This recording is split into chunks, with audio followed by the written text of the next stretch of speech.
त्रिदेव अर्थात ब्रह्मा सृजन, विष्णु पालन और शिव विध्वंस के कारक हैं। किंतु पृथ्वी पर ये तीनों कार्य सूर्य देव ही करते हैं। इनकी किरणों से ही पृथ्वी पर जीवन का आरंभ होता है। वो भी जानते हैं। वर्षा प्यासी धरती को तृप्त करती है।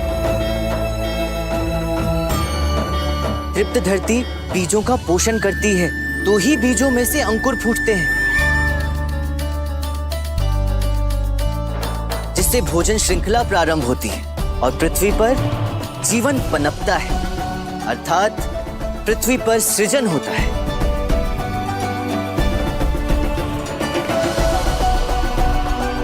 सूर्य देव ही इस पृथ्वी पर दिवस और रात्रि निर्धारित करते हैं। दिवस होते ही पृथ्वी पर उपस्थित जीवन स्वयं के पालन हेतु प्रकृति द्वारा निर्धारित कार्यों में जुट जाता है और रात्रि होने पर विश्राम करता है।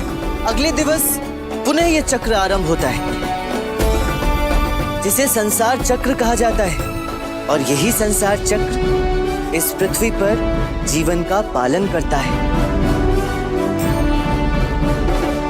सूर्य देवता के कारण ही पृथ्वी पर सूखा पड़ता है।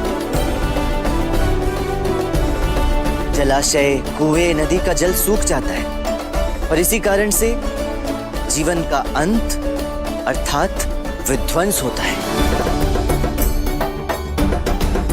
सत्य वचन, सत्य वचन। तो इस तरह सृजन, पालन और विध्वंस ब्रह्मा, विष्णु और महेश के वो कार्य हैं जो इस पृथ्वी पर सूर्य देव करते हैं, और इसी कारण से ये त्रिदेव सूर्य देव में समाहित है। सरल शब्दों में कहूं तो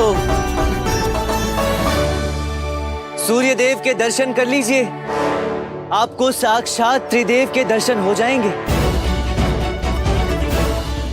ओम